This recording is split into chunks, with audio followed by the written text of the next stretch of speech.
How's it going? This is Coach E. Kong, business owner and published author, and today we're going to be talking about how dating multiple people at the same time can actually help you in business. Now, as a business owner and a previous notorious dater of multiple women at the same time, I can assure you that the information you're going to get today is extremely factual.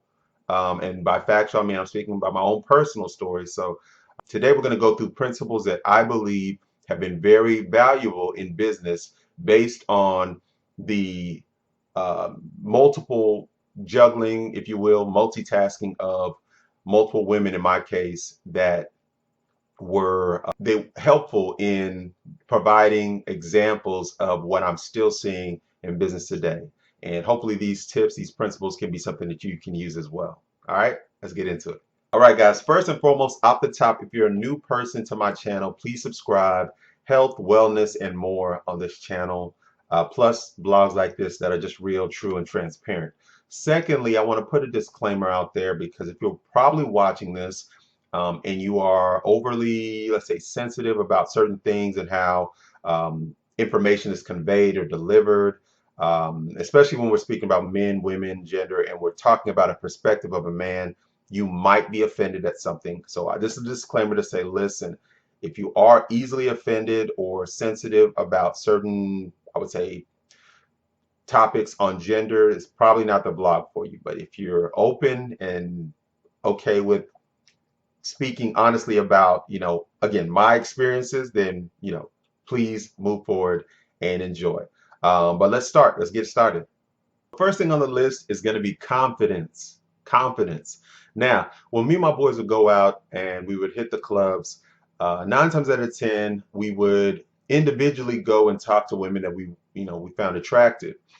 So for me, one of my biggest things was whether the young lady was super attractive or maybe someone that I felt like was, say, someone that I could probably get the number from. Either way, I would go in with the same approach. And that was number one, be confident, know what I was going to say, as well as know what I was going to do if, in fact, I had to abort mission and get out of there for whatever reason. And so those same principles work in business when you're presenting. Let's say you're pitching an idea in a boardroom, or let's say you're trying to get maybe investment or contribution of some way. Your confidence is so important because the room not only can sense that in the same way, in my case, a woman could sense me being nervous approaching her, but it also hurts the chances of your success. If you're trying to get investors to buy into something, an idea that may be far-fetched to the normal person, your shakiness, your nervousness is only playing against you. And so the first thing we want to talk about is confidence, making sure you're confident. And also, like I said, in my case, exit strategy was important because even though my boys were probably staring at me, peering a laser beam into my neck, trying to see if I was going to get the number, not get the number, stay long and communicate, or be in and out. Whatever the case is, you need to have an exit strategy, know how you're going to get out. In a business meeting or in a business setting, you need to understand there will be questions. There may be opportunities for rebuttals. There'll be certain things that you have to be ready for in terms of being prepared if things go awry or if people have confusion. You want to make sure you understand the possibilities outside of just your information so that you're successful. But it all starts with confidence. All right, so second thing would be, I would say, understanding the room. Now, again, when me and my boys would go out, we would normally find a couple of different variations of women obstacles. And so this is what I mean. Sometimes you would see women alone. Sometimes you would see women in small groups, and then you would see women in large groups. Sometimes you would see women that seem to be by themselves, that after 5 to 10 minutes were not by themselves. Sometimes you would see women in groups where you figured that you could kind of tell the personalities in the group are going to be a little challenging to go in there and try to speak to one person without acknowledging the other. So understanding the room was very important. And in the same way, business is just as vital in terms of understanding your audience, understanding the age dynamic, understanding their interest. All these things go into play when you're speaking about business, especially again, if you're trying to get something from the audience. If you're just trying to get a message across, that's still important. But it's more important if the people that you're speaking to have something to contribute to either your idea or your message. Understanding your room is going to be one of the most vital parts of both situations, because that's again going to deem if it's a success or not. You know, if you're speaking to a group of, let's say, people over the age of 70, you probably don't want to use jargon that they wouldn't understand, you know, things related to hip hop, you know, or new age dancing, things of reference that they would not connect with are going to be things you want to stay away from. So again, that would be number two, is really understanding your audience. All right, so number three, let's talk about scheduling. Scheduling is something in business that is extremely important, because not only is do most businesses take you less serious, and you can likely lose your job if you're unable to make an appointment, keep an appointment, and arrive in a punctual manner. Scheduling is extremely valuable because it shows a person's professionalism, and it also shows their reliability. And in business, there's nothing more important than a reliability, especially when you're dealing with large amounts of money or very important investments that you're putting in this person. There was a point in time when I was talking to three different women. And just to give you the gist of how it was done, the scheduling was extremely important, because the variance of how much I liked each one was like pretty much, I would say, almost like a color scheme from light, well, to dark. That doesn't sound right. So let's use percentages. Let's use percentages. Let's say I liked one young lady 35%, another young lady about 55%, and another young lady I liked her about 75 to 80%. And so what I did with the young lady I didn't like as much was I scheduled a early morning brunch. With that brunch, it was enough to kind of give her some time, speak to her, connect with her, but not use up my day. Because as we know, you know, the value in scheduling is making sure that you position yourself to be the most comfortable. So brunch with the young lady that I didn't like as much, did I say 35%? 35% brunch. I got the rest of my day. Then what I did was I scheduled the 55% girl that I liked.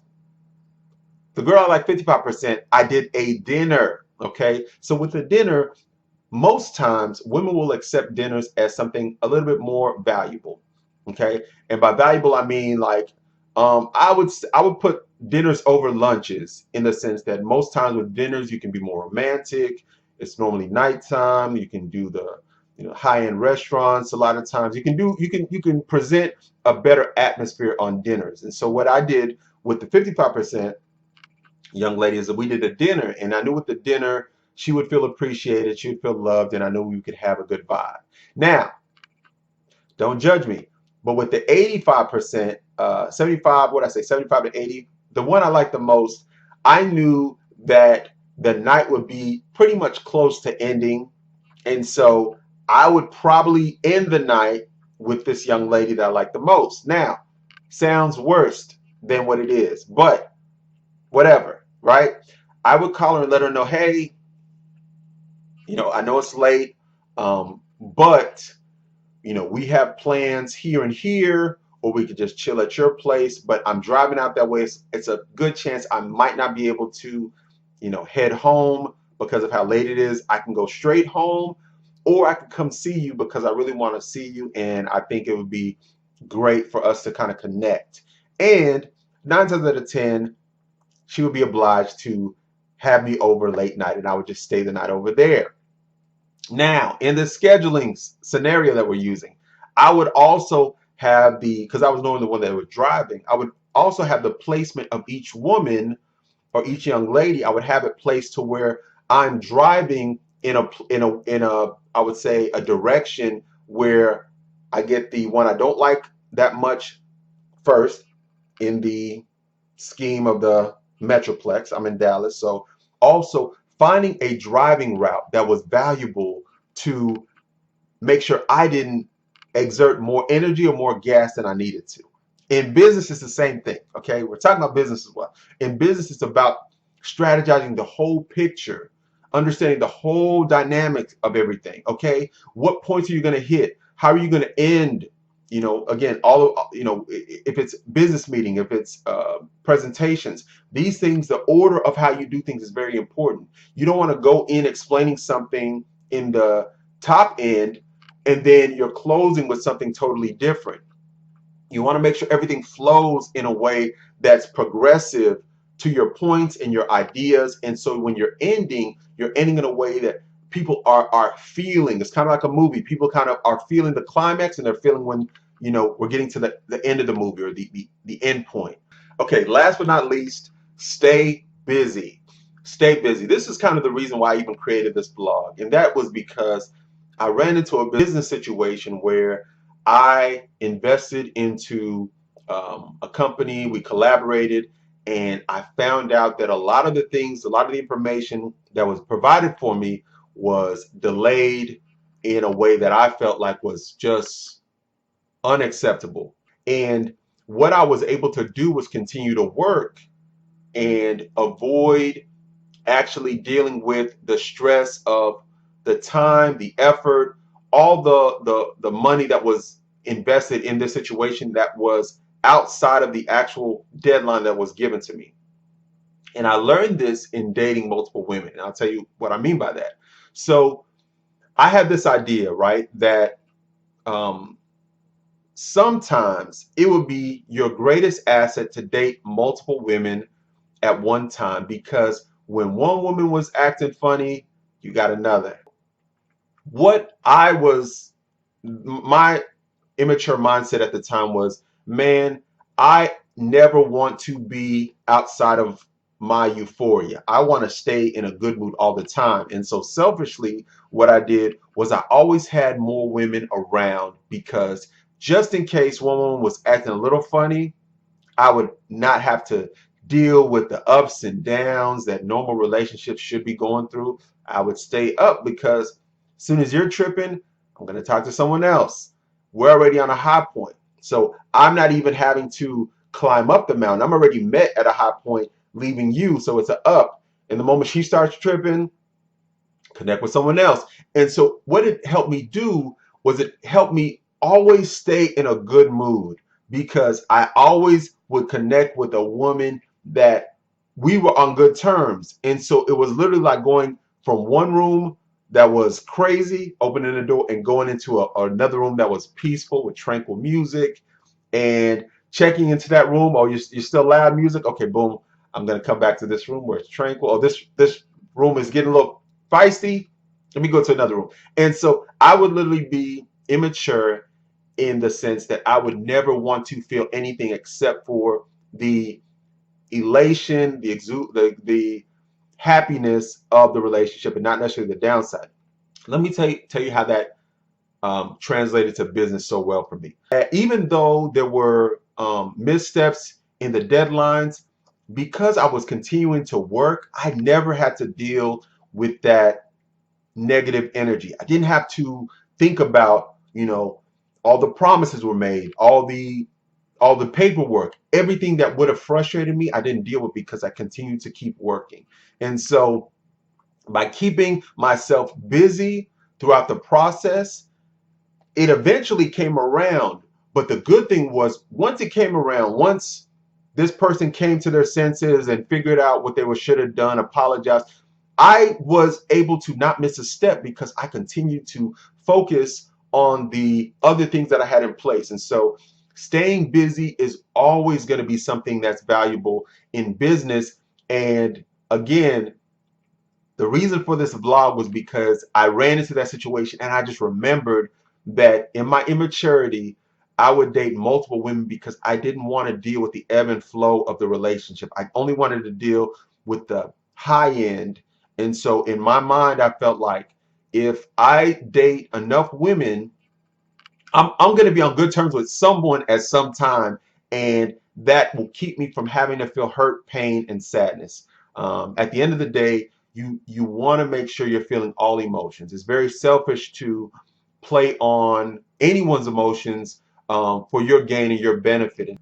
So if you're out here and you're still doing these things, I'm not, no judgment, but just know that there's still someone on the other side. There's still a heart. There's still a person. There's still a soul that still needs to feel genuine love and care. And so kind of consider that when you're doing what you're doing. But this is Coach Ekong. This is Life Changing. That's what we do, change lives. Listen, comment, subscribe. I hope you enjoyed it. And again, if you have any other questions, hit me in the comments. But that's it, y'all. Thanks for watching.